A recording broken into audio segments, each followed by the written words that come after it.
I'm hoping that there won't be any disconnection. Okay, so far so good.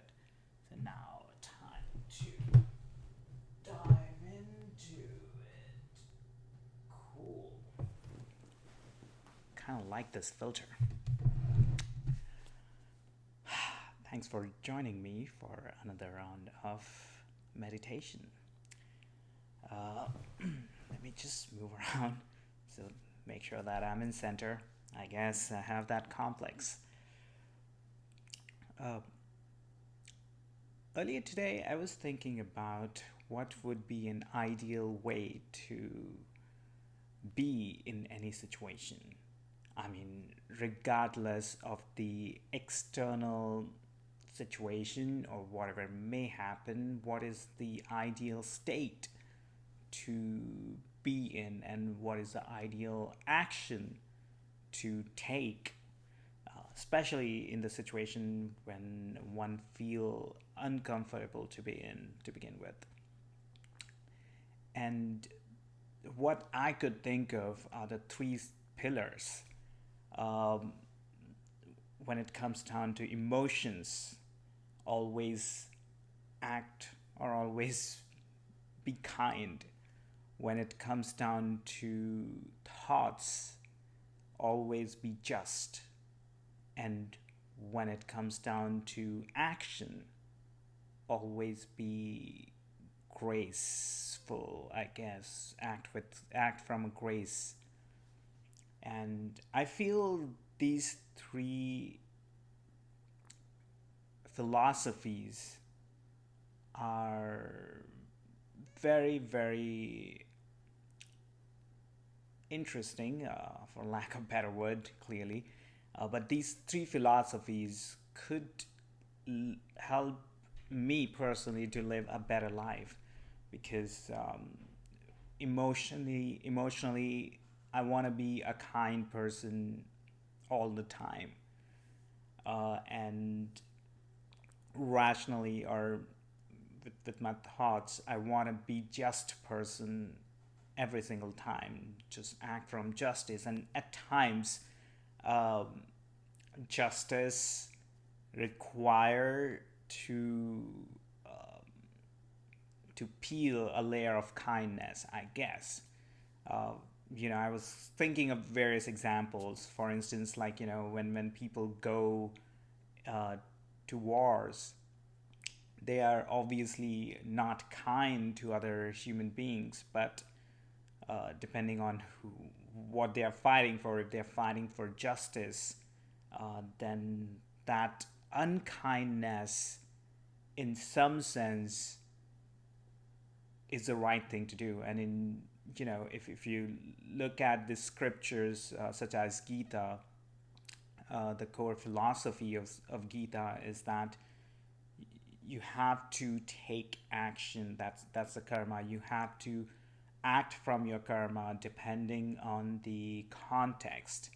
If you're fighting someone who or something, I guess, who is unjust to to the people at large, but to a community or to environment or whatever it may be, then you would have to fight. You may have to take up the weapons, and although that kind of conflict with the core philosophy of kindness, I guess, but or maybe the kind thing to do in that situation would be to take up the weapon and go to war to beat the um, I guess the I don't want to throw up words and say evil, but in some sense beat the evil. And that's where the justice could, um, you know, could come across as unkind if taken out of context. Like, for instance, like people who commit atrocious crimes, they are locked up in cells, and a lot of people are even um, uh, sentenced to death. And in if you look from a bigger picture, that is unkindness or uncompassionate, I guess. Uh, but in some cases, that justice could be the right thing to do. And personally, I'm glad that I don't have to make that life critical choices. But the point being that I want to maintain or cultivate the state of kindness when it comes down to emotions. I want to cultivate this state of justice when it comes down to my thoughts and you know I guess thoughts and my rationality. And when it comes down to taking an action, I want to cultivate the state of grace, because at the end of the day, when you act from grace, that means you're encompassing the kindness as well as the justice, I guess, because gracefully. I actually was looking at the definition of grace earlier, and it just means simple elegance or refinement of movement, courteous goodwill, due honor or credit to by one's presence. And there are like so many different meanings of that, but doing the right thing is what I call as grace. And doing the right thing needs kindness as well as justice. So that's why I said, like, uh, the action encapsulate the emotion and the thoughts more or less, in most of the times, in fact. And it is very difficult, though, to maintain these states at all the time, because it takes a lot of practice. And I would consider today's my day zero.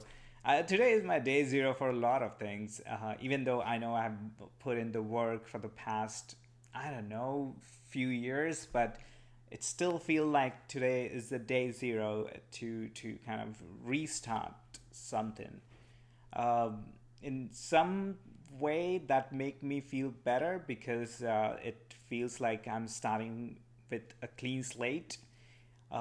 At the same time, it's not clean. It's filled with a lot of mistakes. It's filled with lot of um, moments of fear, moments of uh,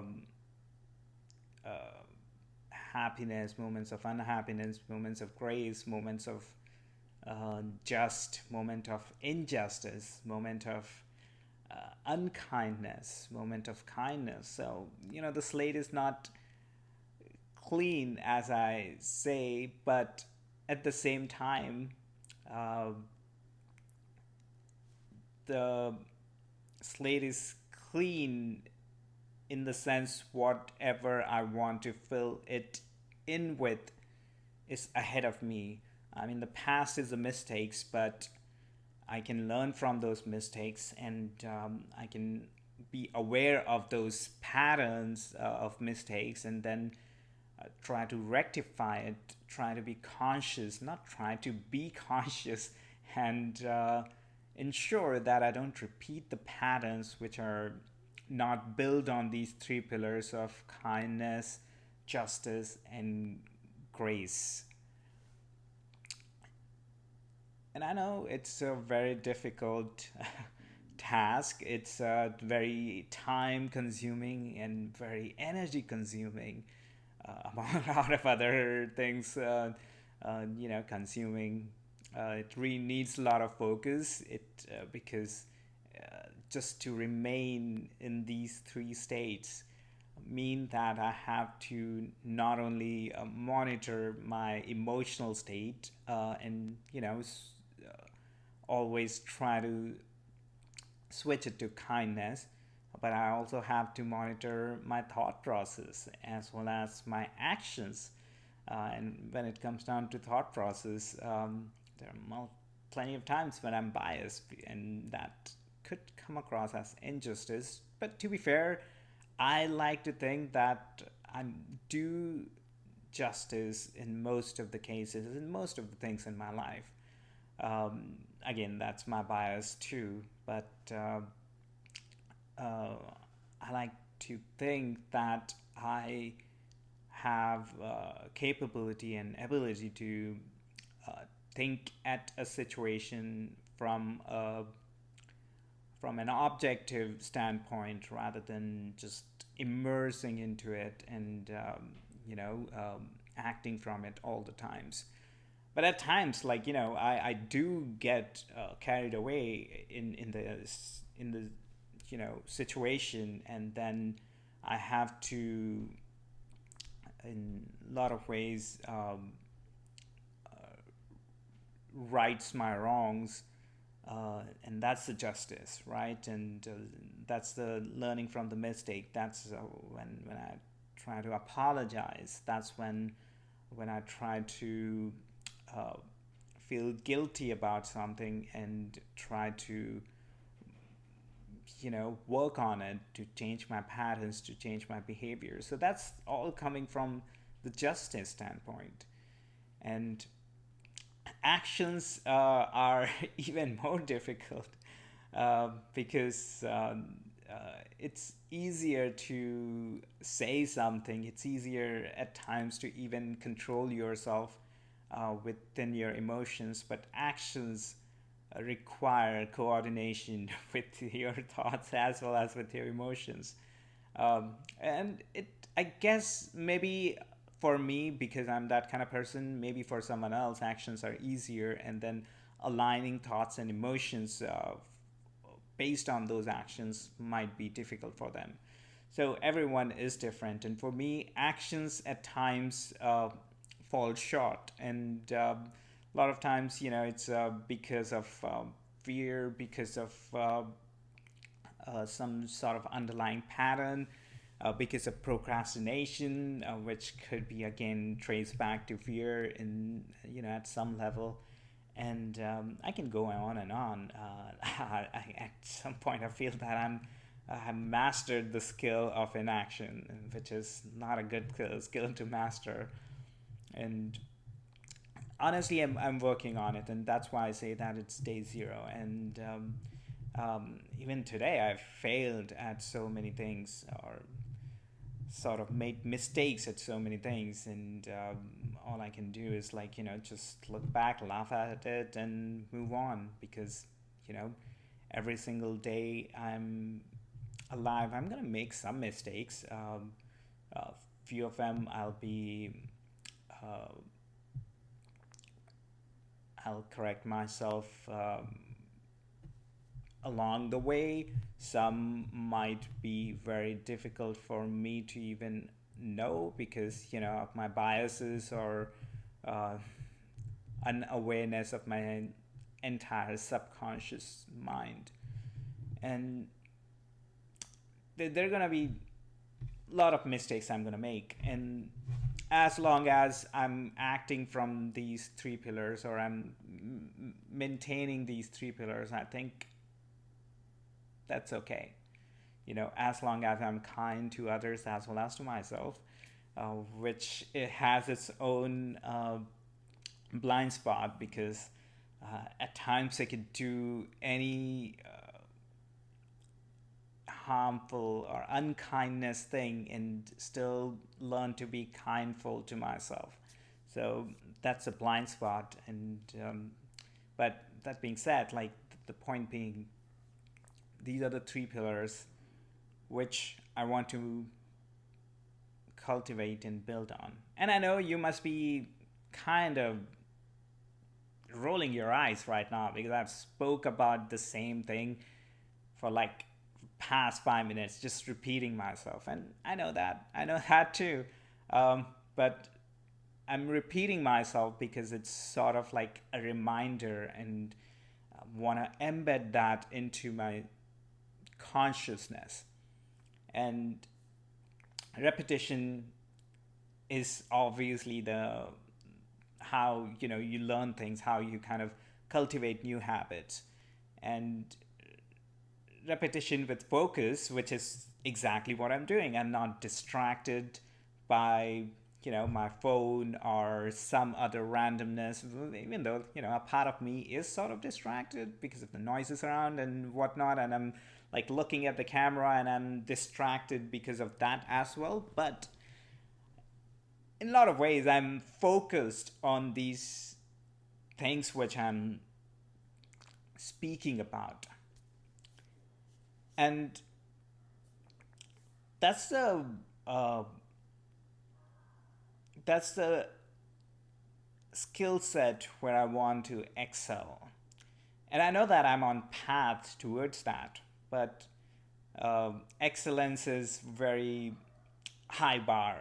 And I mean, it could be low bar for different people. For me, it's a very high bar because I tend to critique myself a lot. So for me, striving for that excellence is really high bar.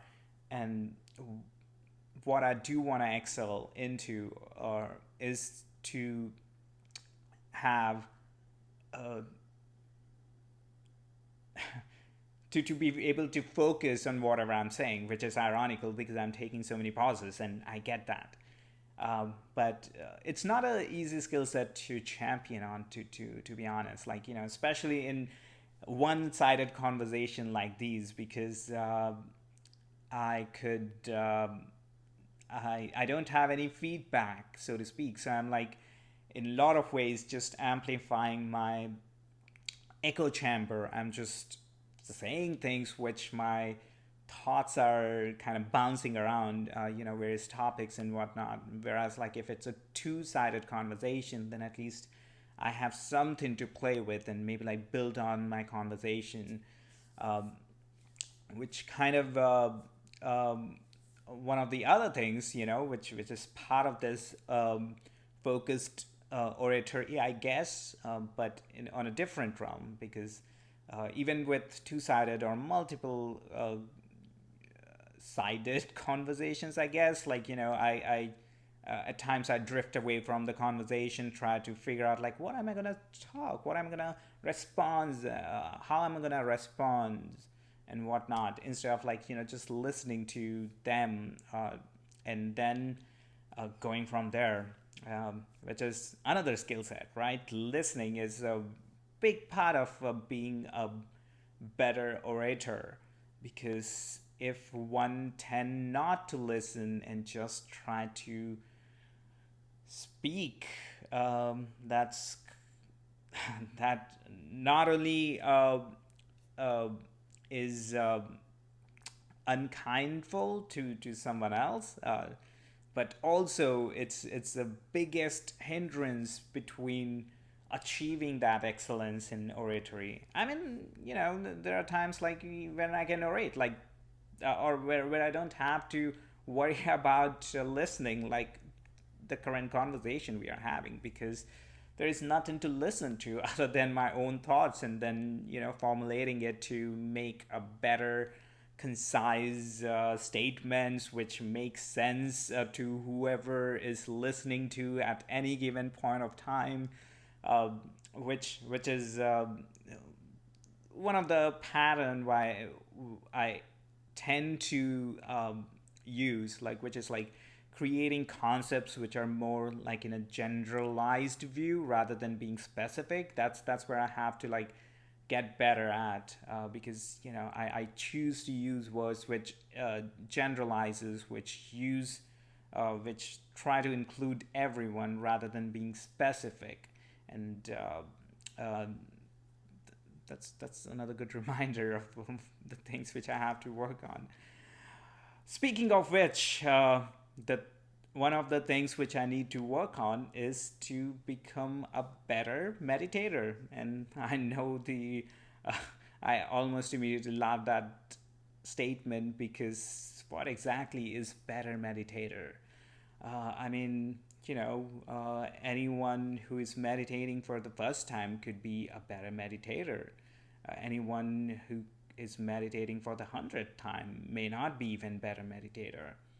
it all depends on, among a lot of factors, definitely depends on the focus, because meditation is all about focus. It's about what you're focusing on. And in Vipassana meditation, the focus is on the natural flow of breath and the naturally emerging sensations within the body. Whereas in different type of meditation, maybe like transcendental meditation, the focus is on the secret mantra within transcendental meditation. Or if you're looking at chanting meditation, then the focus is on chanting. Likewise, the dancing meditation, the focus is on the movement within the body, um, the, the energy flow within the body. And I can go on and on. In a lot of ways, you could be focusing on anything. If you're I don't know, if you're a sportsman, then playing that sport is a meditative state or flow state. Likewise, if you're a writer, getting completely submerged into your writings is a meditative state. And as an orator, I want to get to a place where I'm completely submerged within everything I'm saying. And that happened plenty of times in the past. So I know the possibility. And I bet, like, every one of us have those moments for sure. The the skill set is to hone those moments, to kind of focus on those moments and expand it and make it more conscious. And I would say should be able to repeat it at will.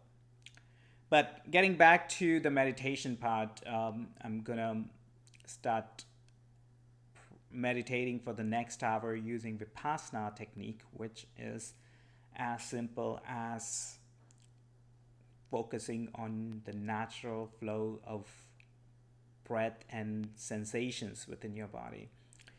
And the beauty of this meditation is that I don't have to do anything.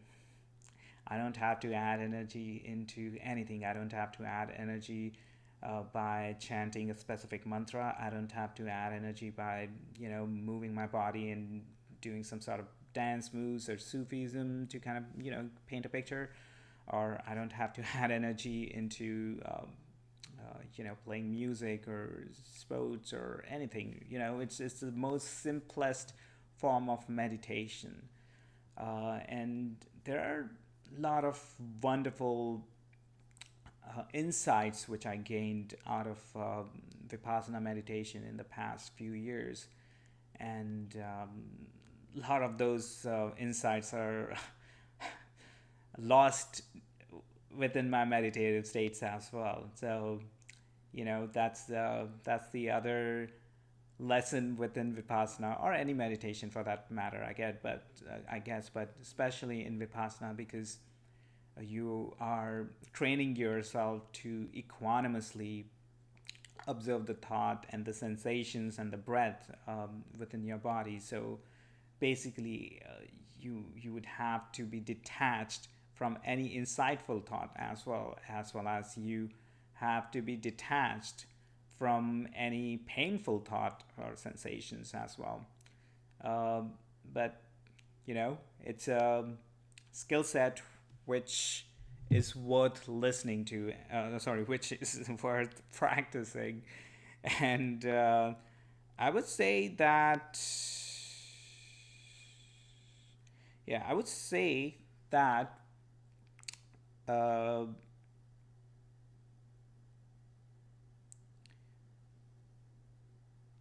Okay, I'm not gonna say anything. I am just gonna set an alarm for an hour from now and get into the meditation. So I'll see you soon.